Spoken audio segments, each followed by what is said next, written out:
ሰላም ብያለሁ ሁላችሁንም። እንዴት ከረማችሁ? እንግዲህ ቤታችንን እንስራ በሚል ሀሳብ ላይ እየተነጋገርን ያለ ነው። እችን ቤት ታዩታላችሁ። በዚች ቤት ውስጥ ሰዎች ይኖራሉ።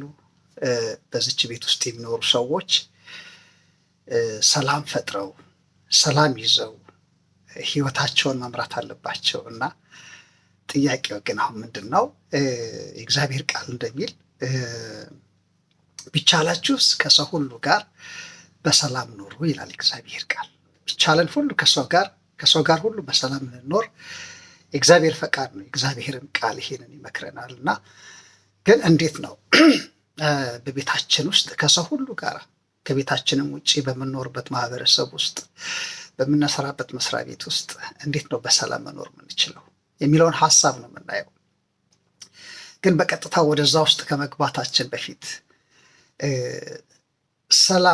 ሰላም አንጪ ወይም ደግሞ ፒስ ሜከር ለመሆን በየትኛውም ስፍራ ማለት ነው መጀመሪያ እኔ ማን ነኝ? የኔን ማንነት መጀመሪያ መመርመር አለብኝ።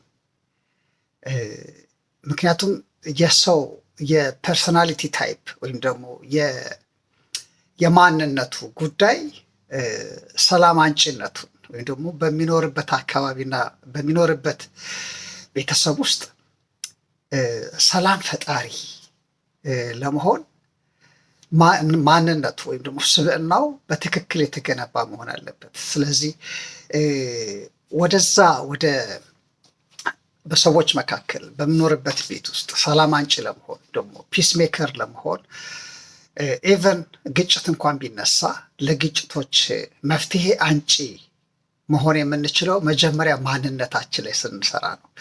ስለዚህ የኔ ማንነት ምን አይነት ማንነት ነው? ሁላችንም ልንጠይቅ ይገባናል። እኔ ማን ነኝ? ምን አይነት ባህሪ ነው ያለኝ? በሰዎች መካከል ስኖር፣ በቤቴ ውስጥ ስኖር በምን አይነት ባህሪ ነው የምገለጠው? ሰዎች በምንድን ነው የሚያውቁ?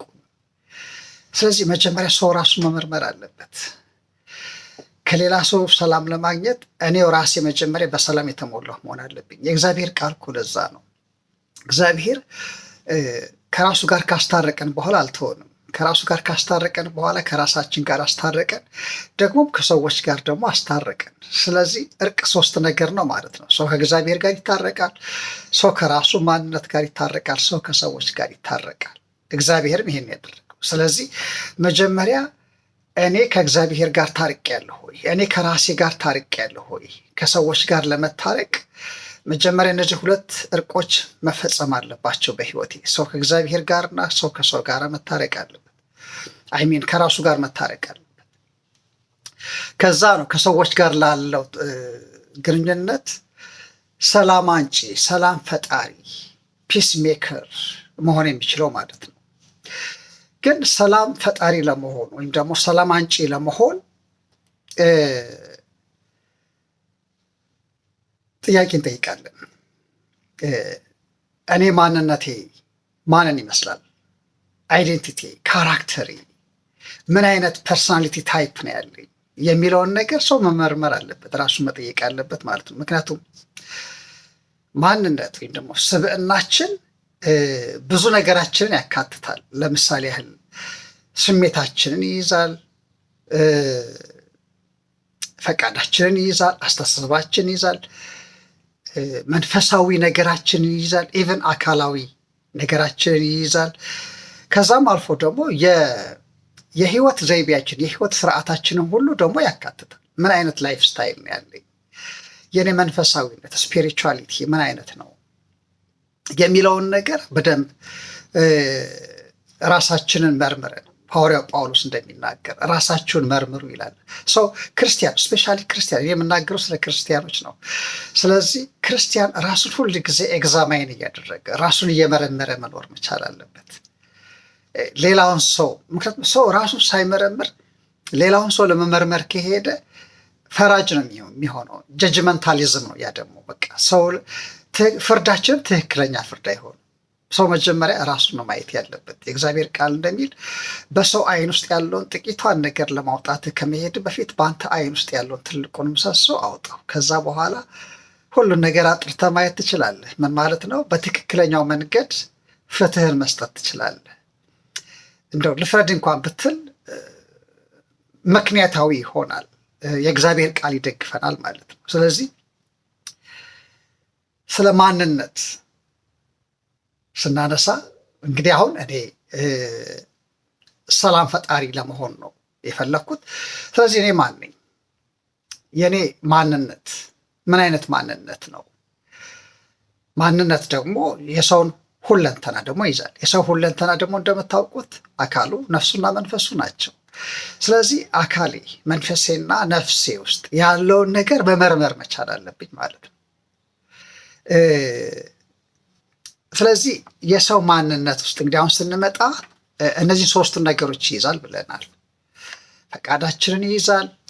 ፈቃድን ከያዘ ከነፍሳችን ጋር የተሳሰረ ጉዳይ ነው። አካላዊ ነገር አለ፣ መንፈሳዊ ነገር አለ። ይሄ ደግሞ ልባችንን ይመረምራል ማለት ነው። ስለዚህ እስቲ ሶስት ነገር እናንሳ። ስለ ሰው ማንነት ደግሞ እኔ ማን ነኝ? ምን አይነት ሰው ነኝ? ፐርሶናሊቲ ምን አይነት ፐርሶናሊቲ ነው የሚለውን ነገር ስናንሳ ሶስት ነገር እናንሳ። ሰው መሆናችንን እናንሳ፣ ልባችንን እንይ፣ እንደገና ደግሞ አስተሳሰባችን ደግሞ እንይ። ሰው መሆኔን ስመለከት እግዚአብሔር አዳምን ሲፈጥር ምን አይነት ሰው ነው እግዚአብሔር የፈጠረው? አዳም ምን አይነት ሰው ነበረ? በዛ ሂዩማኒቲ ውስጥ በሰው ዘር ውስጥ የነበረው ፐርሶናሊቲ ምን አይነት ፐርሶናሊቲ ነበረ የሚለውን ነገር ስናነሳ እግዚአብሔር ሰውን ሲፈጥር በራሱ መልክ ፈጠረው ይላል። በራሱ ኢሜጅ ፈጠረው ነው የሚለው። ምንድን ነው እዛ ኢሜጅ ውስጥ እዛ መልክ ውስጥ ያለው ነገር ምንድን ነው? ምክንያቱም እዛ መልክ ውስጥ ያለው ነገር የኔን ማንነት ይወስናል። ስለዚህ አዳም ከመውደቁ በፊት የመጀመሪያው አዳም በኤደን ገነት ከመውደቁ በፊት እግዚአብሔር ሂዩማኒቲን ሲፈጥር በራሱ መልክን የፈጠረው ይላል። ስለዚህ እዛ መልክ ውስጥ እግዚአብሔር በመልኩ ሲፈጥረው ሰውን እግዚአብሔርን ፈጣሪውን የሚወክል እግዚአብሔር በፈጠራቸው ፍጥረቶች መካከል እግዚአብሔርን ሪፕሬዘንት የሚያደርግ ማን ነው? በመልኩ የተፈጠረው ሰው ነው። ያ ብቻም አይደለም። እግዚአብሔር በፈጠረው ፍጥረት ላይ ምን አደረገው ይላል? ገዢ ያደረገው። ገዢ እንዲሆን ያደረገው አዳምን ምንድን ነው? በእግዚአብሔር መልክ መፈጠሩ ነው። ያ የእርሱ ፐርሶናሊቲ ነው ሲፈጠር ማለት ነው። ስለዚህ በዛ የእግዚአብሔር መልክ ባለው ፐርሶናሊቲ ውስጥ ሁሉን ለተፈጠረበት ዓላማ እንዲኖር አድርጎ ያስተዳድር ነበር ማለት ነው። ምክንያቱም እግዚአብሔር ሪፕሬዘንት ስላደረገው በእግዚአብሔርን ወክሎ ፍጥረትን እግዚአብሔር የፈጠረውን ፍጥረት እስፔሻሊ በምድር ላይ ያሉትን ፍጥረቶች ሁሉ ይገዛ ነበር ማለት ያስተዳድር ነበር። ትክክለኛውን ፍትህ ይሰጥ ነበር። ሌላው ይሄ መልክ እግዚአብሔር ሰውን በመልኩ ሲፈጥር እዛ መልክ ውስጥ ቅድስና አለ፣ እዛ መልክ ውስጥ ጽድቅ አለ። ስለዚህ አዳም ከመውደቁ በፊት ያ የእግዚአብሔር መልክ ይዞ ስለተፈጠረ ፐርሶናሊቲው ቅዱስ ነበረ፣ ጻድቅ ነበረ ማለት ነው። በዛ ማንነት ነበረ እግዚአብሔር ወክሎ ይሰራ የነበረው። ሌላው ኢቭን ከድነታችን ጋር በተገናኘ አሁን እኛ እንኳን ከድነታችን ጋር በተገናኘ የእግዚአብሔር መልክ በእኛ ላይ ምን እንዲሆን ነው? እየተለወጠ እንዲመጣ ነው። የልጁን የክርስቶስ ኢየሱስን መልክ እንይዝ ዘንድ ነው የእግዚአብሔር ፈቃድ ከድነታችን ጋር ማለት ነው። ሰው ዳግም ከተወለደ በኋላ ወዴት ነው የሚያድገው ሲባል የልጁን የክርስቶስ ኢየሱስን መልክ ወደ መያዝ ወደዛ ኢሜጅ አዳም የጣለው በውድቀት ጊዜ የጣለው ኢሜጅ አለ። ወደዛ ኢሜጅ እንድናድግ ነው የእግዚአብሔር ፈቃድ ማለት ነው። ምክንያቱም ያ ኢሜጅ የእኛን ፐርሶናሊቲ ይወስናል። አዳም በኤደን ገነት የጣለውን እግዚአብሔር አሁን ሪስቶር አድርጎታል። ለዛ ነው ሐዋርያው ጳውሎስ በሮሜ 12 ቁጥር 1 እና 2 ላይ ሲናገር ተለወጡ እንጂ ይሄን ዓለም አትምሰሉ ይላል። ማለት ኢሜጅ ነው፣ ይሄ መልክ ነው። 8:29 ላይ በሮሜ መጽሐፍ ላይም ስንመለከት ወደዛ መልክ እንድንለወጥ ነው እግዚአብሔር አስቀድሞ የወሰነን፣ አስቀድሞ ያወቀን፣ የጠራን፣ ያጸደቀን ወደዛ መልክ እንድንሄድ ነው። ምክንያቱም የእኛ ፐርሶናሊቲ ታይፕ ያለው እዛ ኢሜጅ ውስጥ ስለሆነ ማለት ነው። ስለዚህ ሰው ራሱ መመርመር አለበት። እኔ ያለኝ ኢሜጅ የማን ኢሜጅ ነው? ሂውማን ስለሆንን ማለት ነው፣ የሰው ዘር ስላለን በክርስቶስ ኢየሱስ አዲስ ፍጥረት ስለሆነን ራሳችንን እንመረምራለን ማለት ነው። ፐርሶናሊቲያችንን ለማወቅ እኔ አሁን ያለሁበት እየተለወጥኩ እያደግኩ ያለሁት የማንን መልክ ወደ መያዝ ነው? ዓለምን እየመሰልኩ ነው ያለሁት ወይስ የእግዚአብሔር ልጅ ክርስቶስ ኢየሱስን ወደ መምሰል እየተለወጥኩ ነው ያለሁት? የኔ ፐርሶናሊቲ እዛ ውስጥ ነው ያለው። ያ ፐርሶናሊቲ ደግሞ ሰላም አንጪ ሰላም ፈጣሪ መሆንና አለመሆኔን ደግሞ ይወስናል ማለት ነው። ክብር ለእግዚአብሔር ይሁን። ስለ ሂውማኒቲ ይሄንን ካየን በዚህ በፐርሶናሊቲ ውስጥ ልባችን ደግሞ እንመርምር። ልብ ምንድን ነው? የሰው ልብ ምንድን ነው? የሰው ልብ ማዕከል ነው። ለአካላዊ ነገሩ፣ ለአስተሳሰቡ፣ ለመንፈሳዊ ህይወቱ ዋናው ማዕከሉ ምንድን ነው? ልቡ ነው። ለምንድን ነው ልብ ማዕከል የሆነው ስንል የእግዚአብሔር ቃል በኤርሚያስ 31 ላይ እንደተጻፈ በአዲስ ኪዳንም በዕብራውያን ላይ እንደተጻፈ ይላል፣ ሕጌን በልባቸው ላይ እጽፋለሁ። ያ ብቻም አይደለም፣ በአእምሯቸው ውስጥ ደግሞ አስቀምጣለሁ። ስለዚህ አሁን ጉዳዩ በእግዚአብሔር መልክ መፈጠራችን ብቻ አይደለም፣ ወይ ደግሞ የእግዚአብሔርን የልጁን የኢየሱስ ክርስቶስን መልክ እየመሰልን መሄዳችን ብቻ ሳይሆን የእግዚአብሔር ዓላማ፣ የእግዚአብሔር መርህ፣ የእግዚአብሔር ቃል፣ የእግዚአብሔር ሕግ የተጻፈበትና የተቀመጠበት ማንነት አለ። የተጻፈው በልባችን ላይ ነው። ሥጋ በሆነ በልብ ጽላት ላይ ጽፌዋለሁ ይላል። ደግሞም በአእምሯችሁ ውስጥ አስቀምጨዋለሁ ይላል። ለምንድን ነው እንደዛ ያለው? እግዚአብሔር በልባችን ላይ ጽፎት እንደገና በአእምሯችን ለምን አስቀመጠው ስንል በልባችን ላይ የተጻፈው ቃል እግዚአብሔር በልባችን ላይ የጻፈው ያ ሕግ ማረጋገጫው ፕሩፍ የሚደረገው በምንድን ነው? በአእምሯችን ውስጥ በተቀመጠው በዛው ሕግ ነው ማለት ነው። ለዛ ነው ሰው ከህሊና ወዴትም አያሸሽም ወዴትም አያመልጥም የሚባለው ማለት ነው። ክፉ ነገር እንኳን ብንሰራ ህሊናችን ይወቅሰናል። ህሊናችን ይወቅሰናል። ህሊና ምንድን ነው የሚለውን ነገር ምናልባት ወደፊት አንድ ቀና ይሆናል። ግን በአጭሩ ግን ለመናገር ህሊና እግዚአብሔር የሰጠን ስጦታ ነው።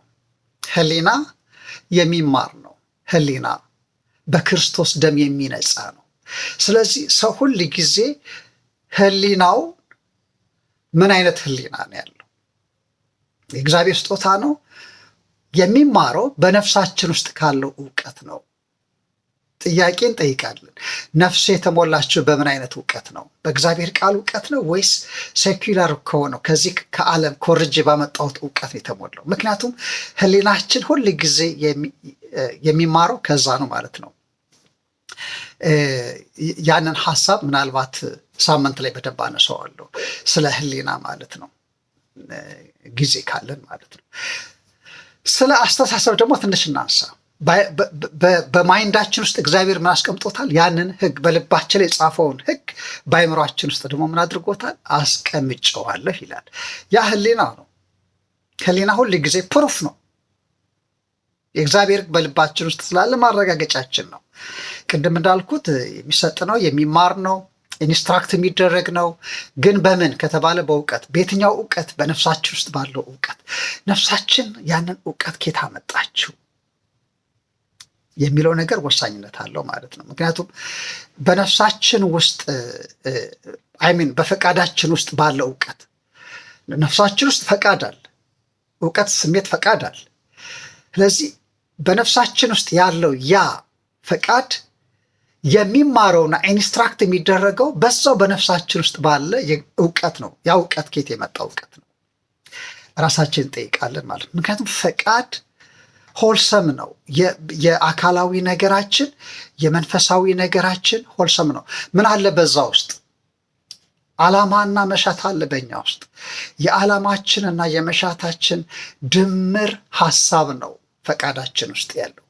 ስለዚህ ፈቃድ የሰውን ባህሪ፣ የሰውን ምርጫ፣ የሰውን አደራረግ አክሽን ሼፕ ያደርጋል ማለት ነው። አሁን ባህሪዬን ፈቃዴ ሼፕ የሚያደርግ ከሆነ፣ ምርጫዬን ሼፕ የሚያደርግ ከሆነ፣ ምርጫዬን ተከትሎ የሚመጣው አደራረጌ ደግሞ በዛው በፈቃዴ ውስጥ ባለው እውቀት ሼፕ የሚደረግ ከሆነ በፈቃዴ ውስጥ ያለውን እውቀት በጣም መመርመር አለብኝ ማለት ነው። አሁን ስለ ፐርሶናሊቲ ነው እየተነጋገርን ያለ ነው። ፐርሶናሊቲ ታይፕ ምን አይነት ባህሪ የሆነ ያለኝ። ምክንያቱም ሁሉን ነገር ውስጣችን ከምናስገባው ነገር ነው ማንነታችን የሚወጣው ማለት ነው። ስለዚህ የምናስገባውን ነገር መመርመር አለብን ማለት ነው። አሁን ፈቃድ ባህሪን፣